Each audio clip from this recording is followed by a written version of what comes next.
All right, welcome back to another episode of Chicken Pox. I'm here with none other than the Mr. Craig Talley. Go ahead and introduce yourself. Let our viewers know exactly what's up and why you're here.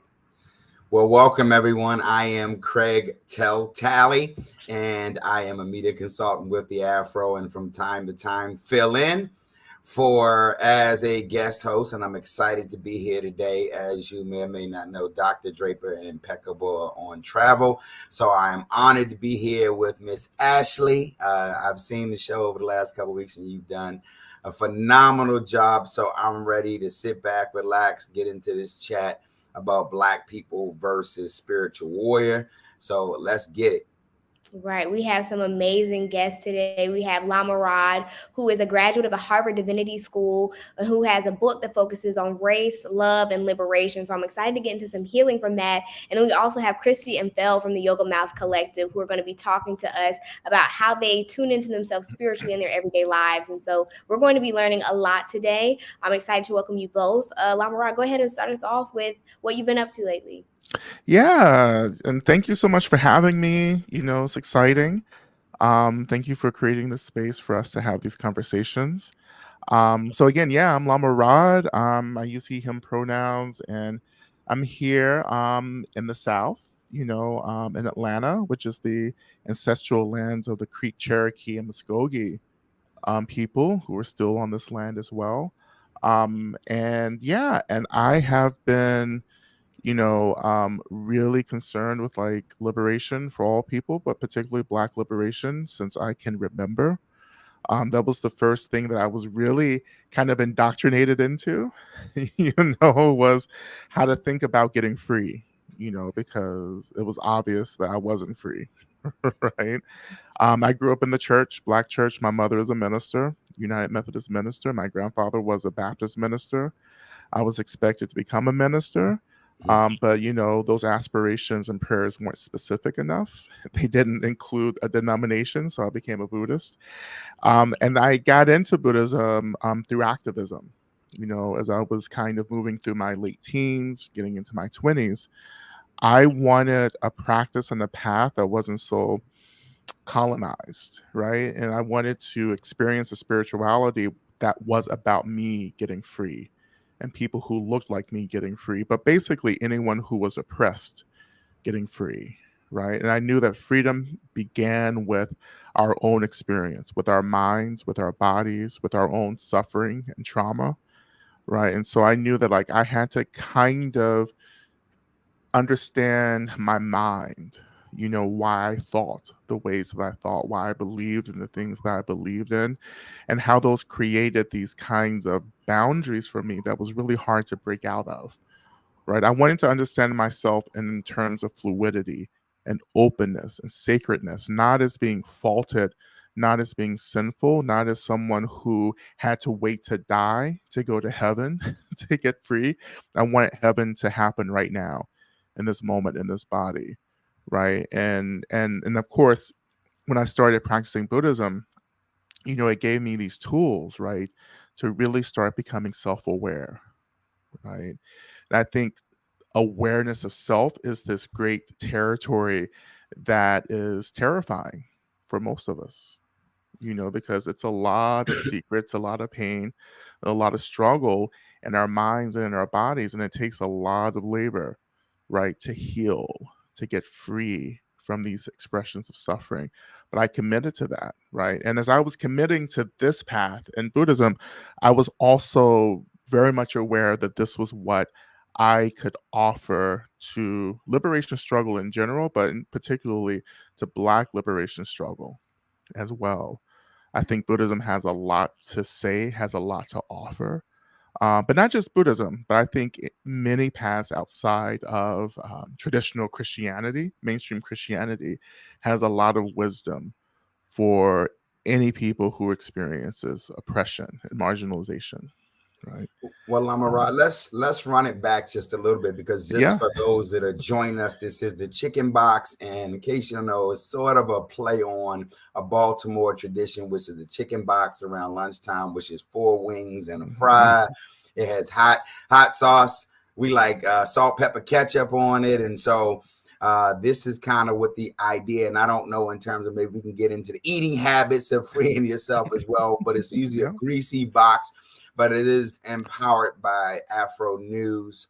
We are the oldest Black business and giving information like we have for over 131 years. So shameless plug, we have been here 131 years. Please subscribe to afro.com and as well as subscriptions to the paper.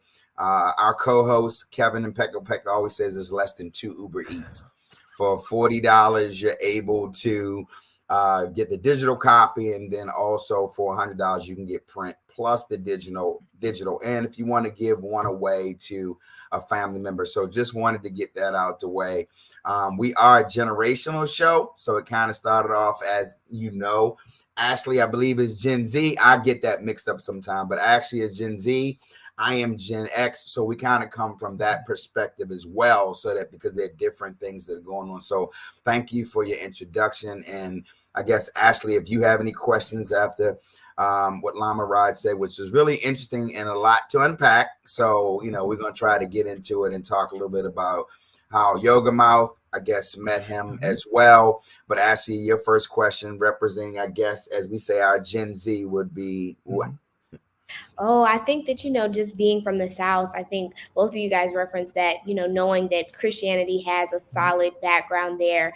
So I also wanted to bring Kristi and Fael in and ask sort of how you guys converted to Buddhism, and what that experience was like for you. How did people in your family look at you or respond? I think, Lama Rod, if you could pick up on that afterwards, that would be really insightful.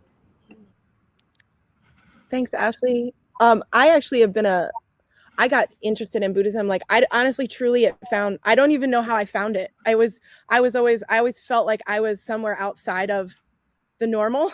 And I grew up with a lot of privilege and a lot of opportunity, and I got to see the world and I got to experience a lot of things.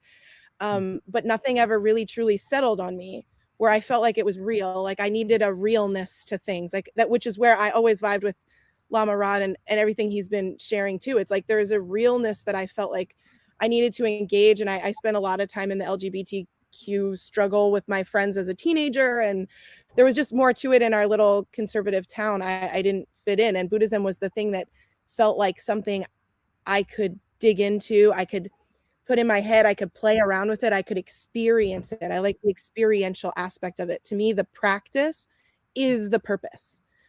We can sit and study for 1,000 years, but if we are not actively making this a part of our daily lifestyle practice, nothing changes. And to me, I like hard work. I like the grind. I like to dig in and I like to fight.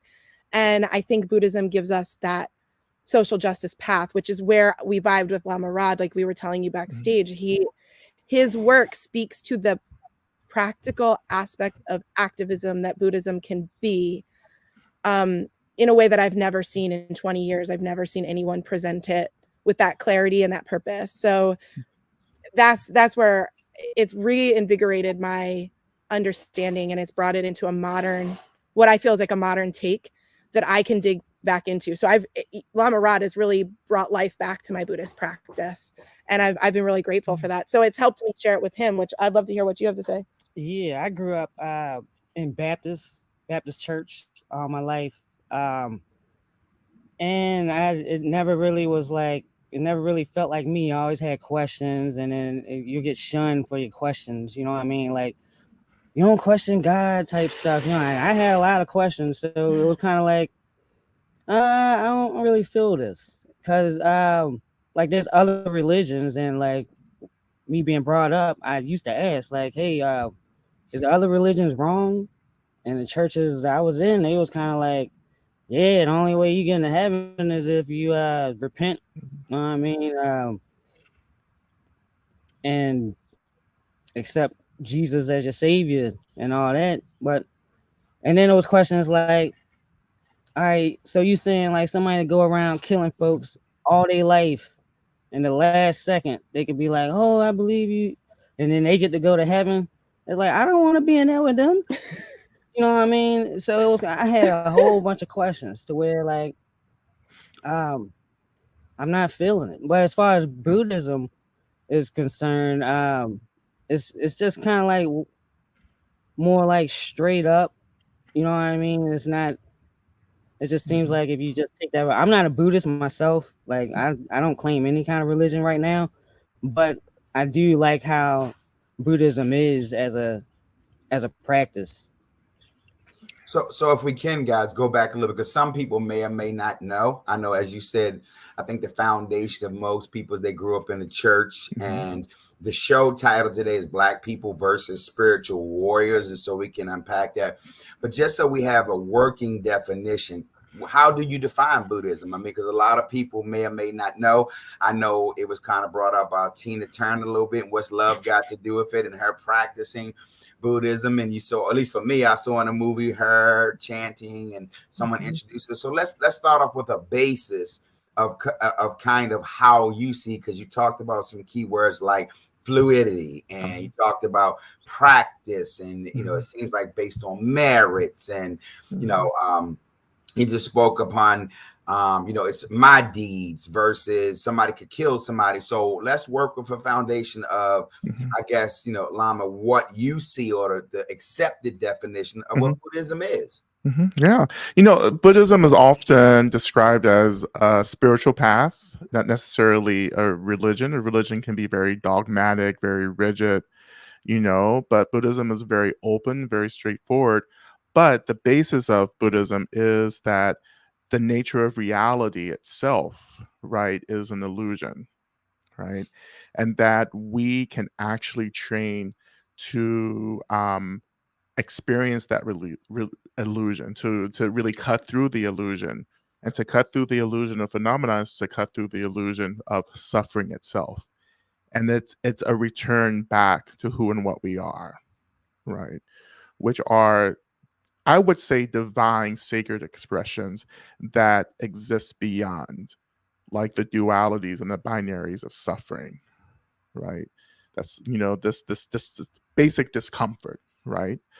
And one of our primary methods is meditation, right? It's developing an awareness of who and what we are and the nature of our own minds. And then we begin over time to choose a reduction of harm and violence and suffering.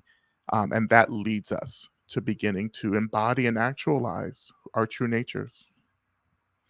And that's interesting. So let me ask you, because we said, I'm hearing kind of a line of trauma, you know, suffering. And for me, in understanding it, transactional, it seems like, versus a lifelong. So we spoke about, or you spoke about, your liberation of freedom as being a Black man in the South, right? So you're looking at it from the trauma you may have with that. And some people may say, every day, you know, we have some form of trauma, versus someone like with Yoga Mouth was saying, I was privileged. So my trauma might have been mommy and daddy took my trust fund from me, and that traumatized me, right? But yours might be like, I was followed around the store all my life, and every day I'm approached as somebody suspicious of me or whatever. So how, based on what you just said, the difference in traumas, you know, so when you meditate, is your trauma different from maybe what someone else's trauma may be, and bring it to self-realization? Or do you all have that discussion, or does the practice of Buddhism, you know, address that, if that makes sense, sort of? Yeah, absolutely. Well, you know, one thing I'm going to say too, which is going to probably be a little complex, is that me having an identity is trauma. Like, I am ultimately not a Black man. You know, I'm not queer. I'm not Buddhist. Ultimately, that's not who I am. It's not what I am. But in the relative sense, in this moment, these are the identities that are showing up, which have been defined by the phenomenal world, has been defined by cultures and histories, you know. And so what I am trying to do is remember who I really am, right? And to get there, I have to go through these experiences of comfort and discomfort, right? Of trauma and so forth, right? I have to like cut through that to remember who I am, you know, and to use the words, you know, of the, you know, Christian language, I'm a child of God, right? Which means that I'm also a reflection of God, right? But if I were to come back to Buddhism, God is an experience that's really about complete liberation, complete freedom from all suffering. Okay. You know, that's what I'm trying to do in my practice.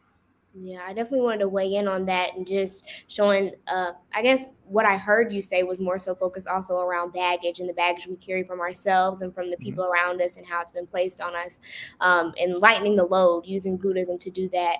And so I also wanted to mention, just as similarities between Christianity and Buddhism, there's Buddha, who is a Mhm. being that was able to achieve nirvana.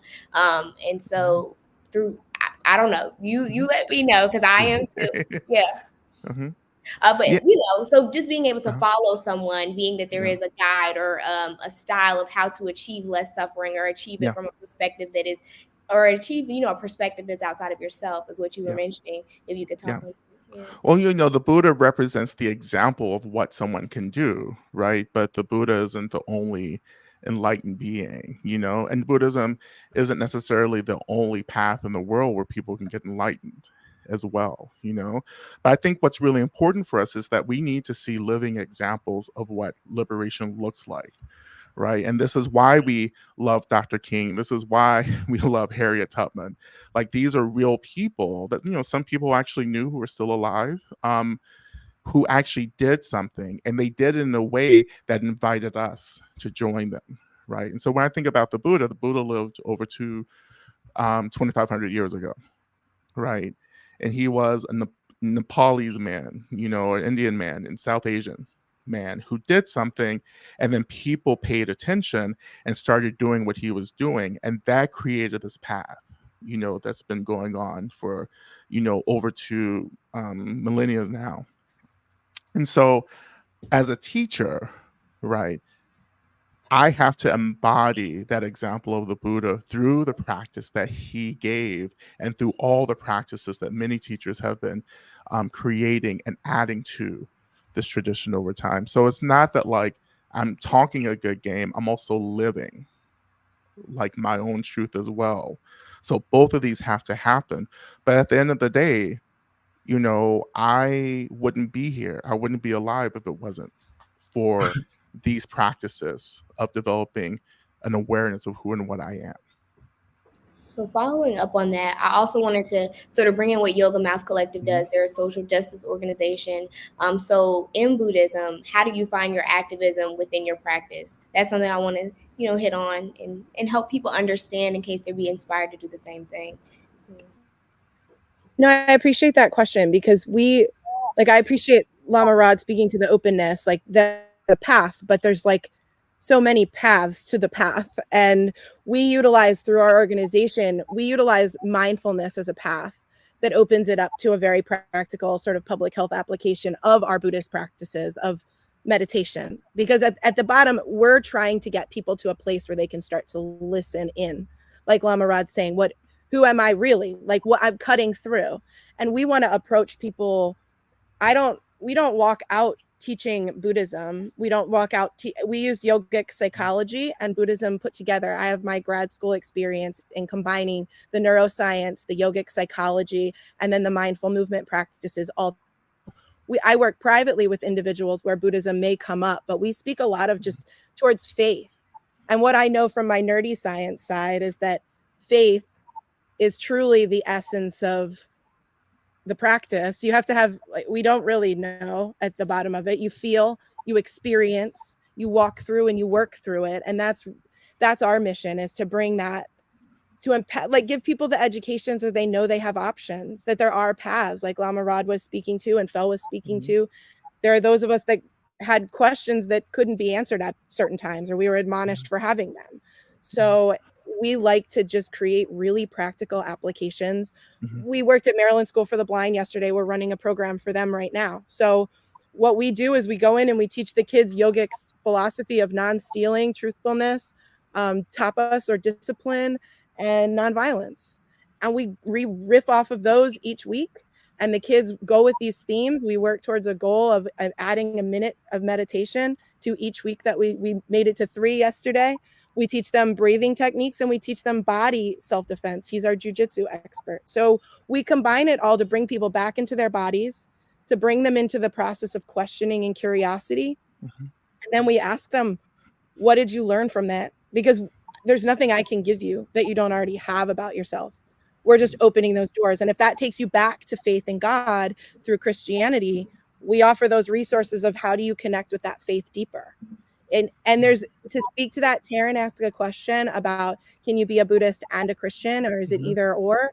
And you were speaking to that. Howard Thurman is one of my favorite teachers, and he was from the 20s and 30s. Is that, like, he wrote Jesus and the Disinherited and went to India to speak about Christianity.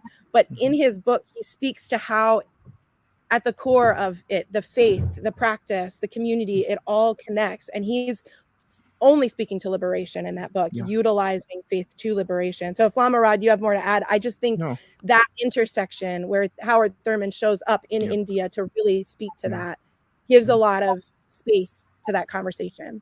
Yeah, absolutely. Absolutely, to everything that Kristi just mentioned, and to also re-emphasize this fact that, like, there's something that Chris, pointed out, but something I want to, like, actually point out is that, like, I'm not here to convert people to Buddhism. I don't give a shit about people becoming Buddhists. That's not why I show up. I show up to get people free from suffering and to help people understand who they really are outside of the ways that this world is trying to define us, right? That's what I'm trying to do. Buddhism is just my foundation. Buddhism just informed how I do the work, right? But my primary ethic, I would say, at the end of the day, is for people to suffer less and to experience more happiness and connection, right? And however you're doing that, great, And as to the, like, intersection of Christianity and Buddhism, I think you can be both, right? Because I see Jesus as one of my teachers as well, who actually came to this realm, who came to this earth to actually show us who we really were and to show us the work of returning back to remembering and believing that we're just reflections of something divine and free, and loving, and how that message kind of gets lost, when it gets kind of mixed up with these other systems of violence, So we have a question from Terrence. What if you're neither spiritual or someone is not religious? Can they benefit from studying with you? Was the question that Terrence asked us. If you want to take that question. Yeah, well, this is the path of contemplative practice. So contemplative practice is not necessarily spiritual. It's not necessarily political, but contemplative practice, we would, say mindfulness, for instance, which is like what everyone's into right now, is about developing an awareness of your own mind, of your thoughts, of your emotions, and learning how to make better choices to reduce the harm that you create for yourself and for others, right? I mean, and that's, again, part of my ethic as well. I don't think you have to believe in anything except your capacity to make different choices about how you show up in the world. So let's talk a little bit about Lama Rod. I understand you have a book out, and so we want to talk and get into that a little bit and tell us what that's about and what you're conveying to people in your book, so we can know where to get it, pick it up, all that kind of good stuff. Yeah, so this is the New Saints, From Broken Hearts to Spiritual Warriors. You see it in the background, in front and back of me as well. This is my third book.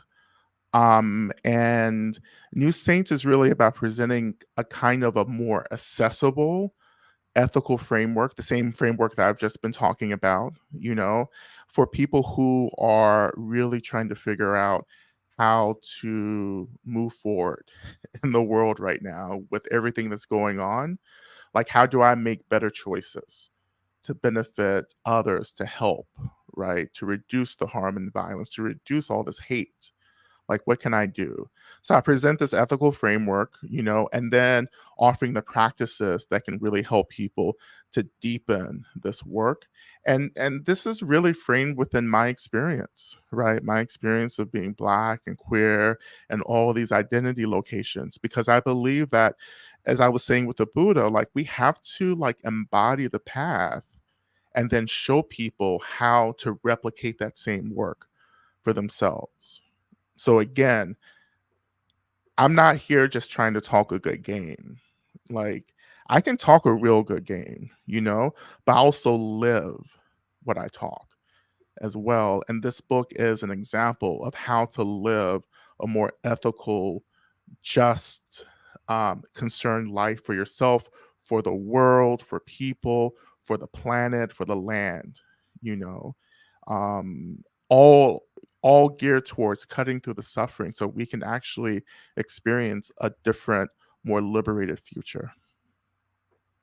All right. Well, in case you're just joining us on the show, this is the Chicken Box, and we're talking with Lama Rod and with Collective Yoga, and we're talking about just Black people versus spiritual warriors. And what I've taken from this thus far is, a lot of us have a framework in terms of how we're introduced to, I guess, religion, and most of us come from the background of the church. And in terms of Christianity. And so in this conversation, we're just talking about, I guess, showing up. And you said a couple of things that were interesting to me, or at least I heard, and that was sort of like authenticity, right? Or being intentional, and what that means to be intentional. You hear those words now: authenticity, intentional, stay woke, all that kind of stuff that you hear in the news. And there's so many acronyms that you just don't know if it's, this, that, or the other. So, I mean, I think that a lot of times the way that we are trained, even when we are in the Christian church, is that there has to be some commonality, because your experience lends a different, I guess, narrative of what woke is, or your experience can kind of put a framework around what it is to suffer, and so I guess finding the commonality that we all can say, okay, yes, this is what, I'm kind of doing on this journey of self, and I've removed myself from, the corporate. As Fael said, I felt like a corporate when I was in the church, and I had questions that I wanted answered, and they weren't answered because everything is so corporate, So speak to that a little bit, maybe in terms of what do you think people that follow you or listen to you and say, that resonates with me. What is it? What is the baseline of, I want to get away from corporate and move to kind of individual? Or what trauma maybe spark that? Or is there a commonality in that? Yeah, I think there are some common desires that every person has, right? I think one of those desires is, first, people want to be happy. Like, don't we want to be happy? Don't we go into religions and spiritual paths to find some happiness, some peace, So that's one thing. Secondly, I think people don't want to suffer. Right? I think that, like, we're trying to do what we can to avoid the intensity of living and the sensations that are really uncomfortable about living. So that's another thing. Secondly, people want to be free. Like, I don't know of a lot of people who are actually saying, I want to be controlled and dominated and oppressed. I also, there are people who would say that as well. They actually want other people to make decisions for them in different ways. So, but going back, people want to be free. And secondly, people want to have the resources that they need to live. Like, people need food and clothing and housing and healthcare, right? People need community. We need to belong to communities and people and be in relationships. So these are the things that everyone is longing for. And I think that's why we engage in spiritual paths and religion, because we want to experience those things. But how we get to the experience of those things can be different across religions and spiritual paths as well. And that's all I've ever wanted. All those things. That's just, like, again, since the very moment I could think and conceptualize, I just wanted to be free. I wanted to be happy. I didn't want to be poor. Like, I didn't want to keep struggling to get basic resources, right? And I just was tired of suffering, and I was looking for something that addressed those experiences, right? But we have to get clear about one thing, and this is what really defines my work, is that we have to be clear about the fact that we want to be free. Like, do we really, really want to get free from suffering? Do we want to get more specific?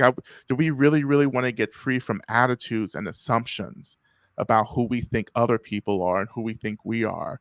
Do we want to get free from the ways in which we try to get back at people, because they've harmed us? Do we want to get free from the trauma? Do we want to get free from like the despair and the hopelessness?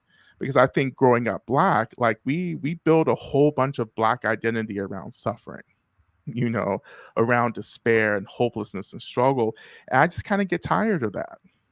Like I want to be free from struggle, right? And what do I need to do that? And I want to get free from those experiences and still claim the identity as Black, right? Because Blackness is still important for me, because Blackness identifies who I come from and what they did to get me here, right? So we can do all of this, but we have to get clear about what we're doing and what we're consenting to, right? And I think, again, I always bring up Harriet Tubman in everything that I do, because she made a decision to get free, and then she made another decision to get the rest of us free, right? Can we do that? And that's my activism as well. It's like, I'm trying to get free, but I'm also trying to get everyone else free as well, right? And that's important for us to remember. It's not just about me, it's about us, right?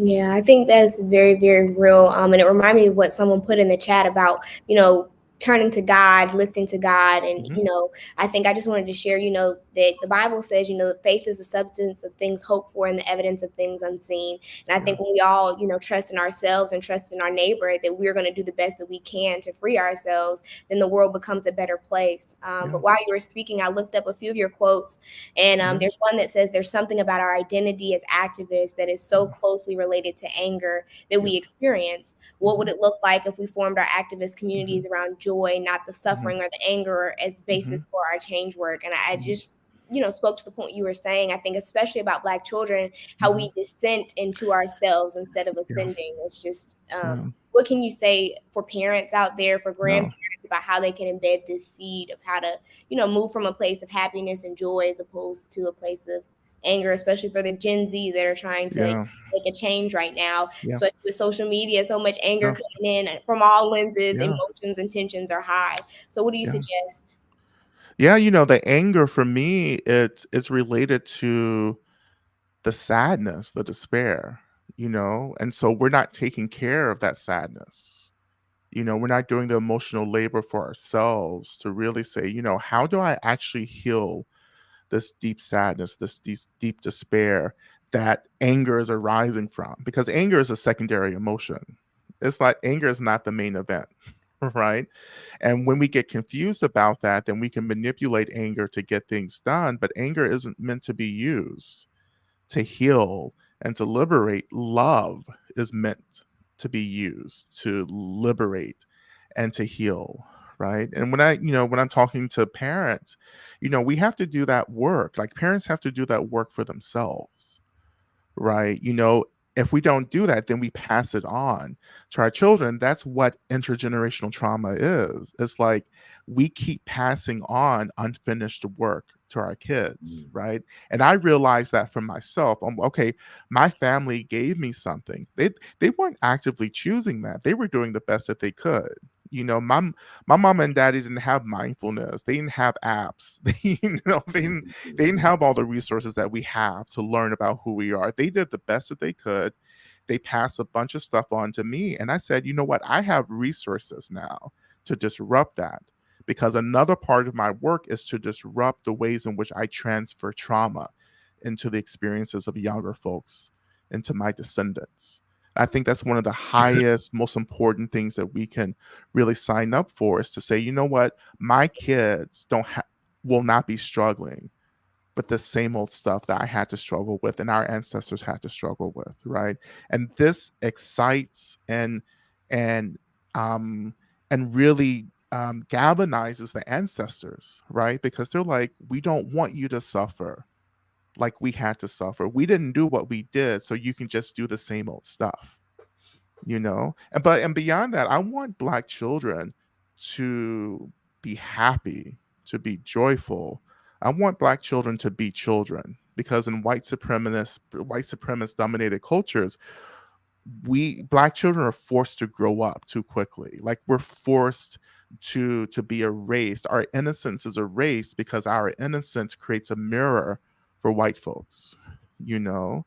And so if we can just force Black children to grow up, and they can become adults quicker, and then we can justify the harm that we express towards them. Like, so many young people, Tamir Rice, for instance, comes to mind. A little boy who was portrayed as being much older than he was because it justified his killing, by the police and so forth.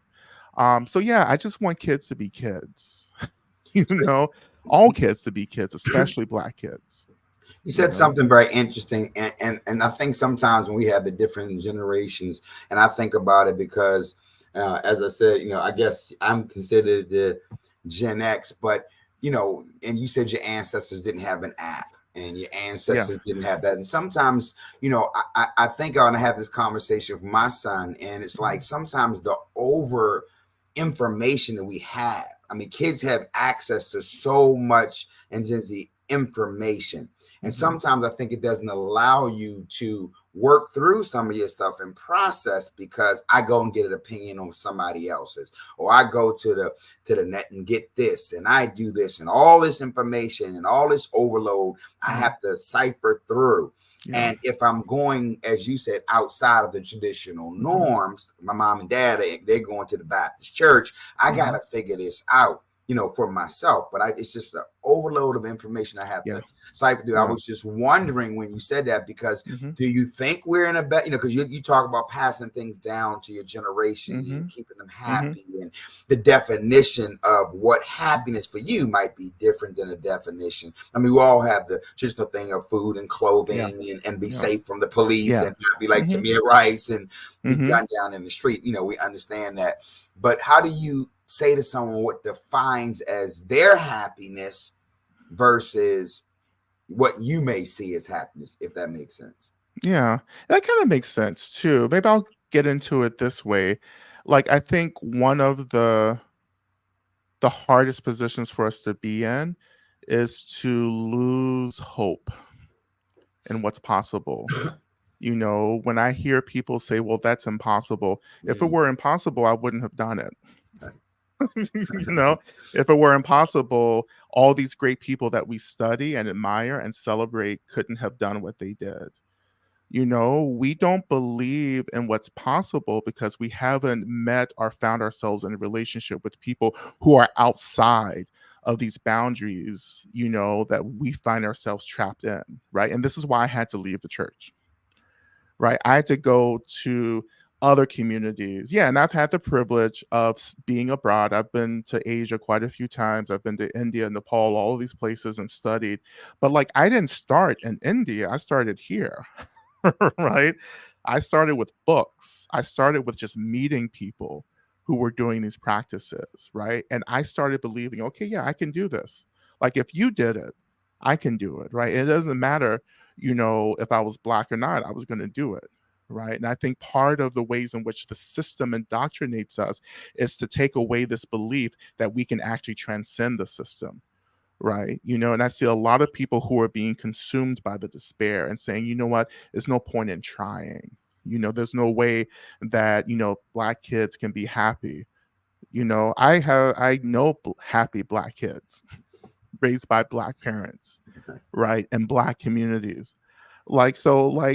We're limited in what we understand about all of these ideas about happiness, and we have to disrupt the despair that's being transferred down to us as transhistorical trauma, actually intergenerational trauma. So happiness at the end of the day, right, is for me to feel as if there is hope, that there is something to live for, that there ultimately is something to be grateful for. Right. Because when I was growing up, my mama was like, if you wake up in your right mind, then that's already something to be grateful for. And I still work with that. Right. And we have to get back to basic gratitudes. It's like, yes, I woke up today. Yes, I have food right now. Yes, I have water right now. Yes, I'm in a good relationship right now. I'm not talking about the future. I'm talking about right here. And this is what Buddhism has helped me to understand. I need to focus on this moment instead of trying to get lost in the future or getting lost or stuck in the past, which a lot of us are at the same time. But to come back to this moment and say things are all right in this moment. And if things aren't all right in this moment, then there's another moment that I can work to bringing about that maybe is a very different experience where there could be happiness, right? But you have to get curious. You have to get curious and courageous and say, you know what? I love my ancestors, right? I love the church that I grew up in. I love Jesus. I love God. And I want to get curious about what else is out there. So how did you guys, I know Kristi spoke a little earlier, and Kristi, you can speak to this about her and her studies and finding the real deal and, and solidifying you from the research that she saw. So what do you guys do together, or don't you do together, or plan to do together in the future, and bring in your activism or whatever together, if anything, just, in terms of that relationship, has anything landed, or you guys thinking about anything that you can share with us? We would love to have Lama Rod back in Baltimore in real life, in the flesh. Absolutely. Cool. Absolutely. And, I pre-ordered the book. I'm waiting. Amazon has to send it to me. Can't wait to read it. But no, I can speak to Lama Rod's authenticity, by the way, if that's okay for a second, because when he talks, it's hard when you're speaking to, I really practice the lifestyle. He really does, because when we were working with him on the back end to bring him in August, we worked with your assistant, I guess, your promoter, my business partner, your business partner. So we worked with her, and there were a couple times I didn't know who I was talking to. Here's a guy who went to Harvard. He's a Lama. I was like terrified. We're this little organization. We're just getting on our feet to put this stuff out there. He was like, oh my gosh, he's the guy. I thought, oh wow, what if he's not for real? Because in this world of mindfulness and these practices, you end up with a lot of spiritual materialism. Chogyam Trungpa Rinpoche, I think, kind of coined that, but like you end up with people that think a lot but don't do a lot. And I was really nervous to meet somebody that I thought could be the real deal. And I thought, man, let me be patient in this. Let me be open, because I was really looking for somebody to help me deep in my practice. And so dealing on the back end, we were like, well, he can stay at a hotel, or he could stay at our place. We've got like this nice, but within the realm of spirituality and what I understood about Buddhism, a Lama would accept an offer to stay in somebody's home, and like would accept the humble path, and would show up and be really gracious and grateful and kind. And there was just never a moment where Lama Rod appeared to be anything other than he was on the path. Like you could just feel it. There was a presence. And I've studied this for so long in so many different places. It just, when you've met the real deal. And it felt so nice to feel everything that I'd studied for 20 plus years and everything we've been putting out into the community. I was like, this is a leader that I can send our community to, because the majority of the people we teach, kids mostly right now, and the majority of the kids we teach are like Black kids in the city, or like in the county out here in Baltimore County, where we have a lot of need. And Lama Rod is a teacher that absolutely we send our children to. We've got 4 at home, and we're homeschooling them. So his stuff, his teachings, they're a part of how we teach our children at home, because he is authentic to his practice. And you can speak to that too. Yeah, I mean, shoot, Lama Rod, he was straight up dude. I mean, you can kind of feel like an aura kind of like coming off of him for real. But it wasn't until when he was leaving, I don't know if I hope I ain't crossing no lines, but we was leaving, right? And he asked my wife about this picture of she had a best friend he had passed, and he was gay also. But then Lama Rod was leaving. He was like, he asked about the picture. Kristi told him about it. He was like, yeah, he spoke to me on my way up here. And the conversation was so casual, the way because it took me a minute to figure out what they was talking about. I was like, hold on, how you know him?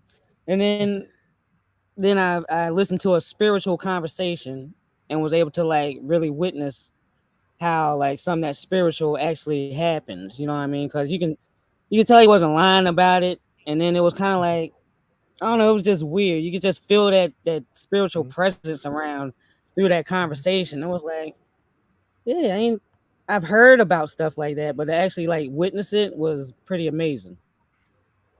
That's interesting. Go ahead. No, go ahead.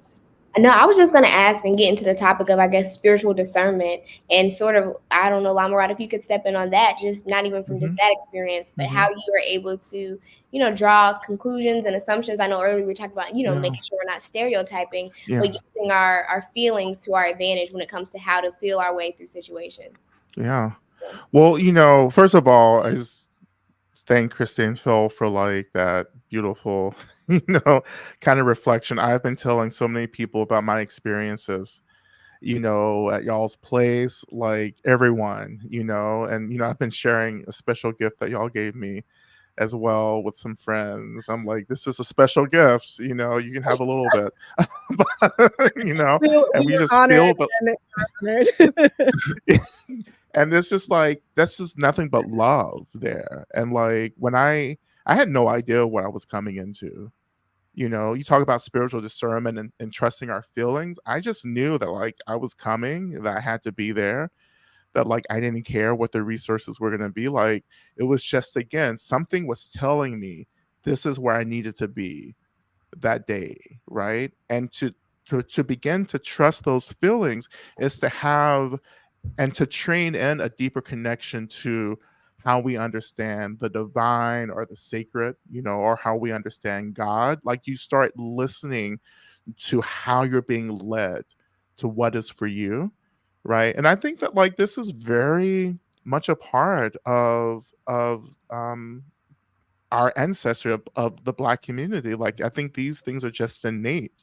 I come from people who are always listening to God, who are always having dreams. I come from healers, who are actually actively laying hands on people as energy work. And I think that we have to remember that we have this intuition that's been disrupted, right, by slavery, by institutional racism, by all these systems that are meant to erase us and to make us doubt ourselves, right? If you can get a group of people to doubt themselves, you can control them, right? So this is why things like decolonization, another buzzword, right, is really important. But for me, decolonization is remembering that my people haven't always been slaves, haven't always been Christian, that I have a deeper, older ancestry that's always calling back to us, because it was a way of being that was beyond the ways in which we were being controlled by other forces, right? That doesn't mean I get rid of Christianity. It doesn't mean that like I do any of that. It means I start incorporating like these older ancestral practices into what I'm doing, right? And I've just learned how to trust myself, right? I've learned how to listen to my emotions. I've trained enough in meditation to understand what emotions are valid and really coming from a source that's getting me to do something that's important. It's beginning to normalize these experiences, right? And letting go of this whole idea that like our gifts are demonic, that they're from the devil. These are just really convenient ways to keep us controlled and wrapped up in these systems of dominance. It's like every time we remember something or acquire something that helps us to get free, it's instantly marked as demonic or evil, by white mainstream Christianity, right? And you have to start questioning that. Like, when I start actually wanting to get free, why is it evil for me to get free like that?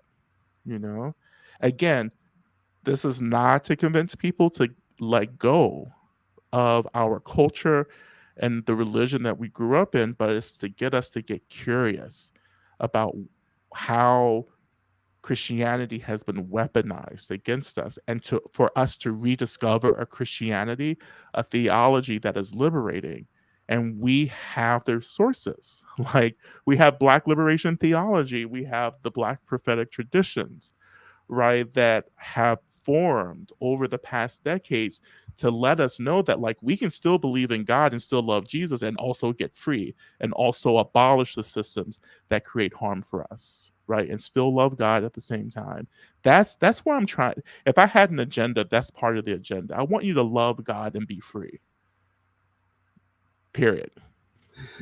And I want to especially say to be free from sexuality and gender policing, right? Which is not native. It is not native to our ancestry, right?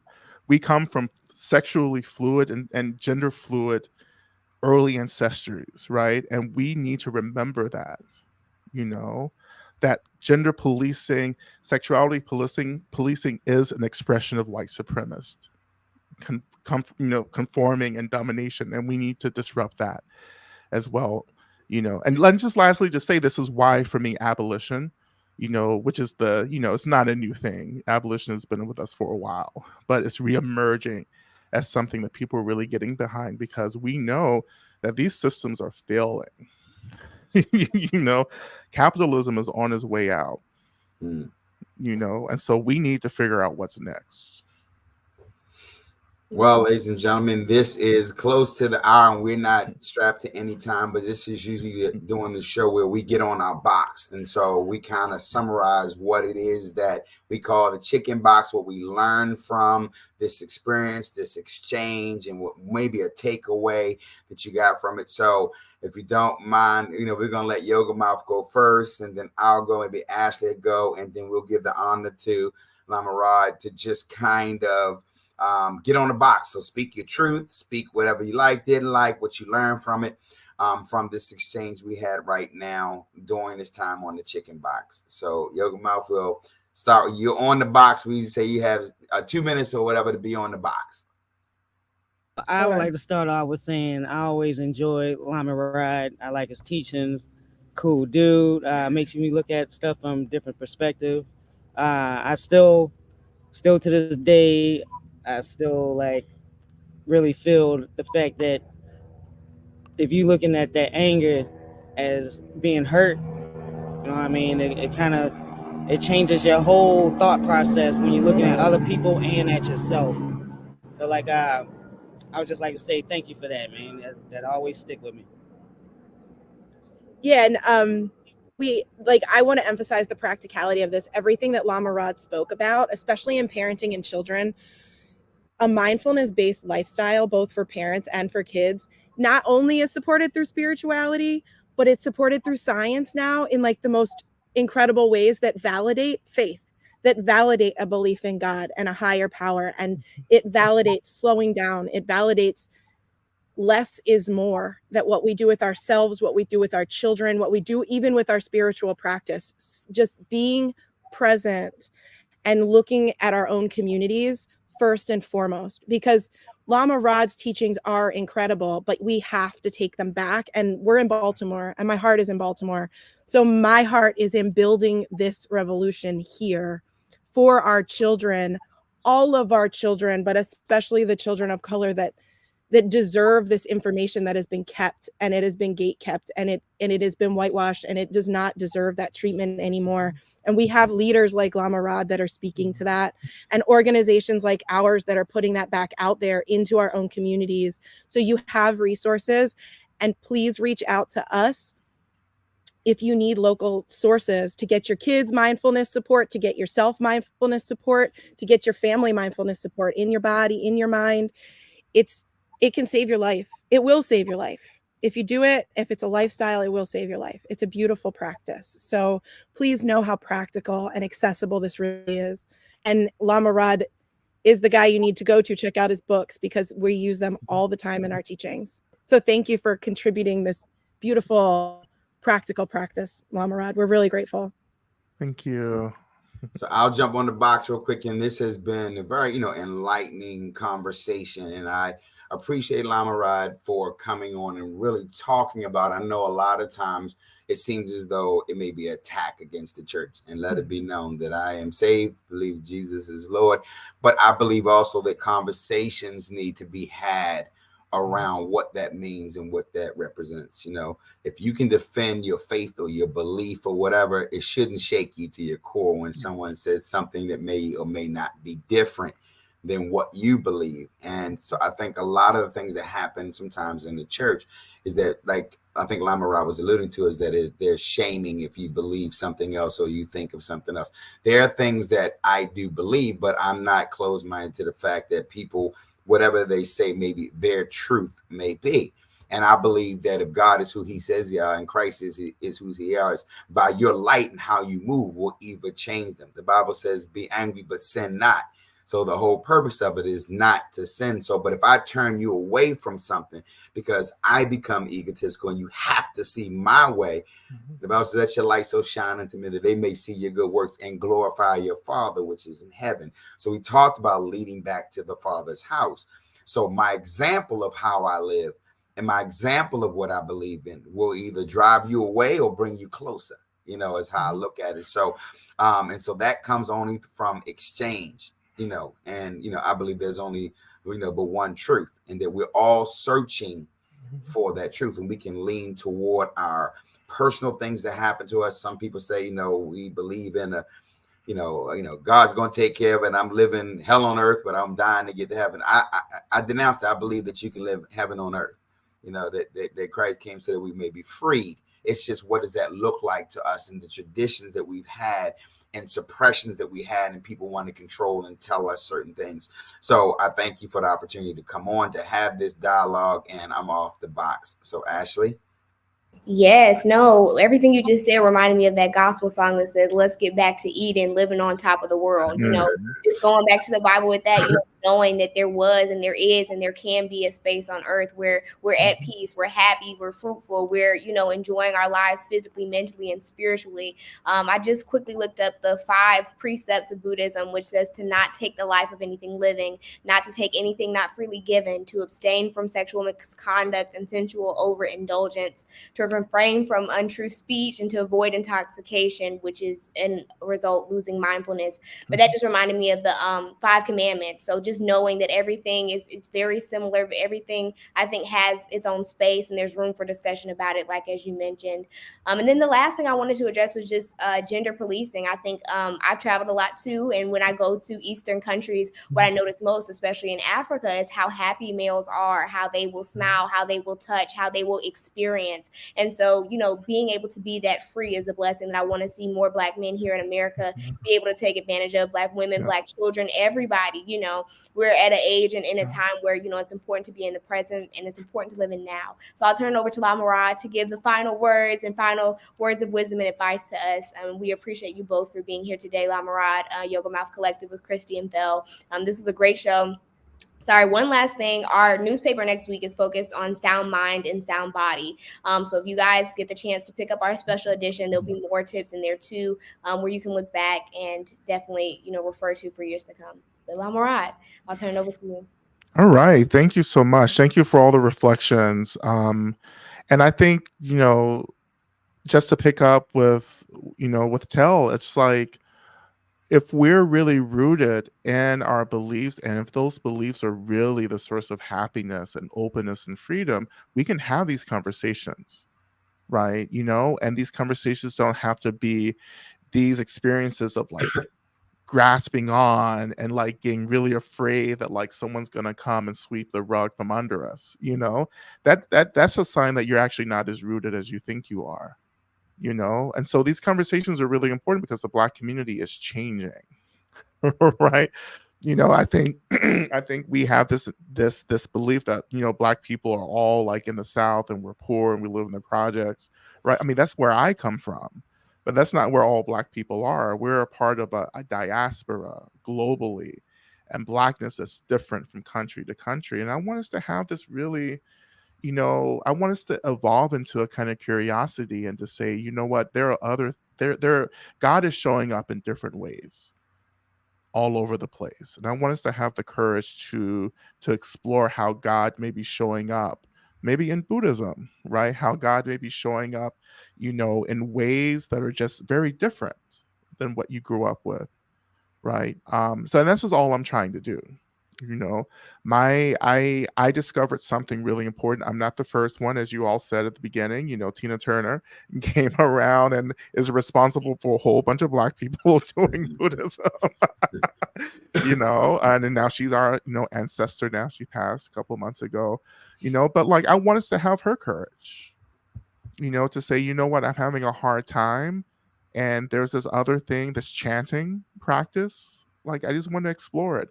Just explore it and see what happens. Anything that gets me freer and happier and more resourced is anything that I adopt into my life, because that's the goal. You know, I don't care what it's called. I just want to be free. Right. So thank you all so much for this space. Well, thank you. And once again, this has been an episode of The Chicken Box. Hopefully next week, Dr. Draper, Impeccable, and Ashley will be there. It's been a pleasure to co-host with you, Ashley.